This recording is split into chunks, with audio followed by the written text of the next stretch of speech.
4:18 a.m. in the East China Sea.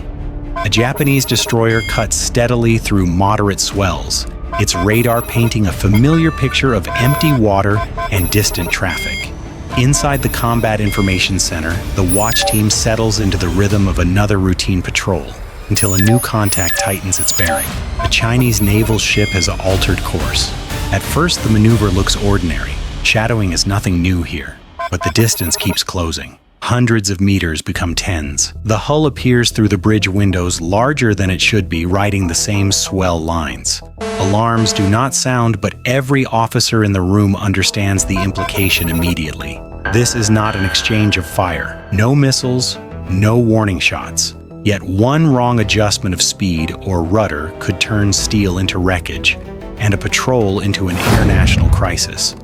The destroyer now faces a decision measured in seconds: maintain course and risk collision, or maneuver and signal concession. Chinese naval ships are trained to shadow. Japanese destroyers are trained to hold their ground. So when shadowing becomes dangerously close, where does signaling end and escalation begin? Encounters like this do not happen in a vacuum. The East China Sea is one of the most tightly compressed maritime spaces in the world, strategically vital, politically sensitive, and constantly monitored. For Japan, these waters are inseparable from national security. Key shipping lanes pass through them, supplying energy and trade to the home islands. Japanese destroyers operate here not as a show of force, but as a constant assertion of presence and awareness. Their patrols are predictable by design, meant to stabilize, not provoke. China views the same space through a different lens. From Beijing's perspective, persistent Japanese naval activity near disputed areas represents an encroachment that must be challenged, but carefully. Open confrontation would trigger diplomatic backlash and potential escalation. Instead, the preferred approach has increasingly been gray zone pressure actions that are assertive enough to signal resolve, yet calibrated to stay below the threshold of armed conflict. Shadowing is a perfect tool for that strategy. By matching speed, mirroring course changes, and gradually reducing distance, one ship can impose psychological and operational pressure on another without firing a shot. Every meter closed forces the opposing commander to make calculations about safety, intent, and political consequence. The sea becomes a negotiating table, one where rules exist but interpretations vary. Over the years, Japan has repeatedly raised concerns about unsafe encounters at sea, while China has countered that its vessels are operating lawfully and professionally. Both sides reference international norms. Both insist restraint, yet the frequency of close approaches continues to rise. Part of the reason lies in geography.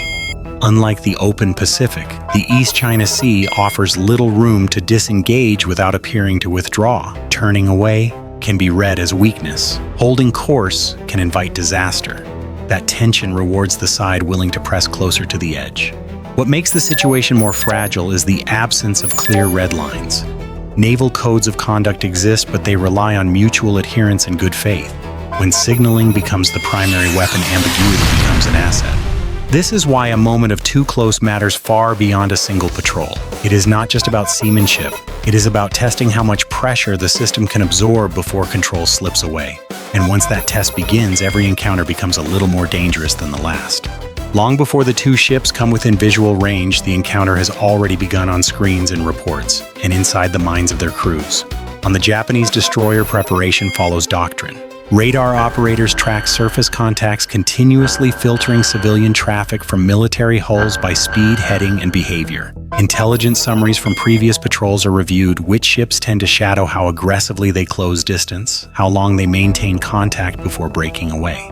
Patterns matter here. Predictability reduces surprise, but it can also invite testing. In the Combat Information Center, the mood is professional, restrained. The officers know that any deviation will be scrutinized later, frame by frame. Orders are precise, language is clipped. No one raises their voice because emotion is a liability when every maneuver carries political weight. As the distance between the ships narrows, both crews are fully aware of the stakes. International norms dictate safe separation, but they also leave room for interpretation. What one side considers professional seamanship, the other may see as intimidation. Human judgment becomes the critical variable. A junior officer hesitates before reporting the latest range update, knowing it will force a decision.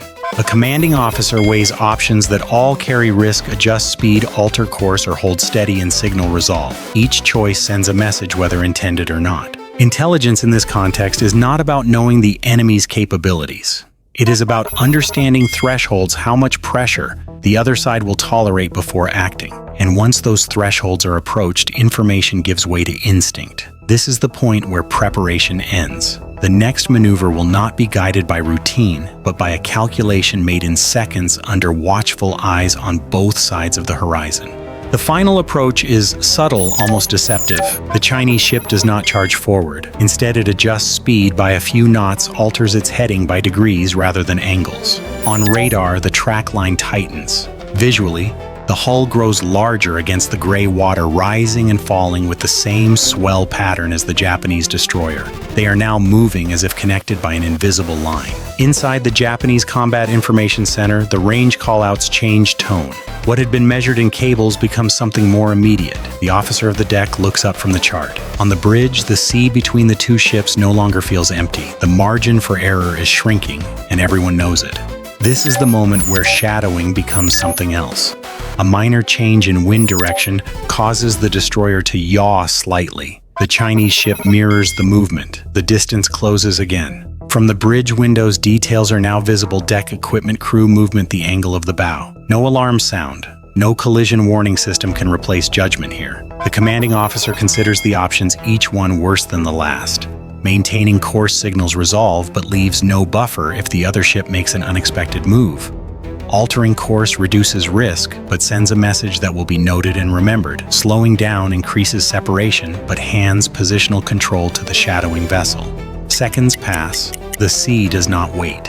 A small wave lifts the destroyer's bow just as the Chinese ship's stern dips. For an instant, the geometry feels wrong, misaligned, unstable. A near miss is no longer theoretical.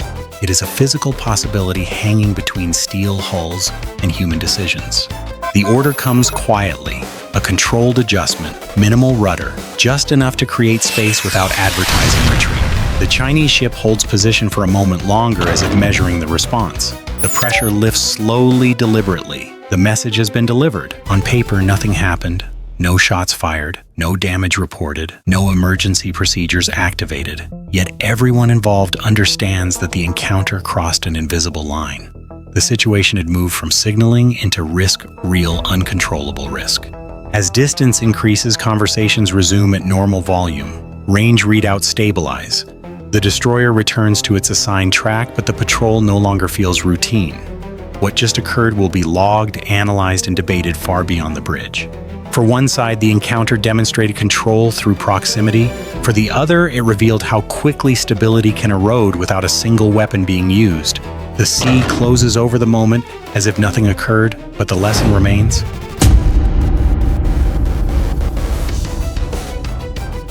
When ships operate this close, deterrence no longer depends on firepower. It depends on nerve timing and the willingness to accept risk. And the closer those margins become, the harder it is to believe that the next encounter will end the same way. The response begins the moment the distance opens again. On the Japanese destroyer, procedures take over. Course and speed are stabilized. Logs are updated in real time, recording bearings, ranges, and maneuvers down to the minute. Radar data is preserved. Bridge audio is archived. This is not just routine paperwork, it is evidence captured while memories are still sharp and timelines uncontested. Elsewhere, the encounter begins to move up the chain of command. Analysts compare this incident to previous close approaches. Was the distance shorter? Was the maneuver more assertive? Did it cross an informal threshold that it held before? These questions matter because they shape what happens next, not just for this ship, but for future patrols across the region. Publicly, nothing is said at first. Statements, if they come at all, will be measured. Language will be chosen carefully, unsafe, regrettable, inconsistent with international norms. Each word is weighed to express concern without inflaming tensions. Diplomacy, like seamanship, relies on precision. From a defensive standpoint, the outcome is ambiguous. The destroyer remains operational, no damage has occurred. Yet the patrol has been tested, its margins exposed. The encounter demonstrates how easily presence can be challenged without triggering an overt response, and how quickly risk shifts back onto the ship determined to hold its ground. This is the true aftermath of a too close moment. Not wreckage or headlines, but a quiet recalibration of behavior. Routes are reconsidered, guidance is refined, crews are briefed with fresh examples rather than abstract warnings. Nothing exploded, but something changed. What makes naval encounters uniquely dangerous is not speed, but inertia. A modern destroyer displaces thousands of tons. At cruising speed, it cannot stop quickly and it cannot turn sharply without committing to a maneuver that takes time to unfold. This means that distance at sea is not a comfort measure, it is a safety margin. When that margin collapses, risk escalates exponentially. Near-miss situations often develop through small compounding variables, slight differences in swell timing, minor yaw induced by wind, a momentary delay in rudder response. None of these factors are dramatic on their own. Together, they can push two hulls into a geometry where recovery options narrow to seconds. Unlike air encounters, there is no vertical escape. Ships share the same plane and evasive maneuvers consume distance rather than creating it. A hard turn at sea requires advanced planning. Executed too late, it can actually increase collision risk by exposing the ship's beam. This is why commanding officers are trained to favor early measured adjustments, but in a shadowing scenario, those adjustments are precisely what the other side seeks to provoke. Codes like cues exist to mitigate these dangers. They encourage clear signaling, predictable maneuvers, and avoidance of close approaches. But they are voluntary frameworks, not enforcement mechanisms. Their effectiveness relies on mutual restraint, and restraint becomes negotiable when proximity itself is used as leverage. The success of such a maneuver is measured not in meters gained, but in behavior changed. If the opposing ship alters course, slows down, or widens separation on subsequent patrols, the objective has been achieved without firing a shot, without crossing a legal red line. This is why near-miss encounters are so strategically valuable and so dangerous. They reward control under pressure but punish miscalculation with consequences no one can contain. The impact of a too-close encounter does not end when the ships separate. It lingers in planning rooms, briefing decks, and the calculations that shape every patrol that follows. In the short term, behavior shifts. Routes are adjusted slightly, separation standards are reviewed. Commanders brief crews with real examples instead of theoretical scenarios. Presence missions continue, but with an added layer of caution. Not because doctrine has changed, but because experience has rewritten the margins of acceptable risk. Across the region, other navies take note. Close approach tactics are not exclusive to any single pair of countries. Once proven effective, they spread. What begins as a localized pattern becomes a regional norm, quietly lowering safety thresholds in some of the world's most congested waters. The more often ships operate at the edge of control, the greater the chance that one encounter will slip beyond intention. This is where escalation risk grows. Unlike deliberate attacks, near-miss incidents leave no clear villain and no clean trigger for de-escalation. Each side believes it acted professionally.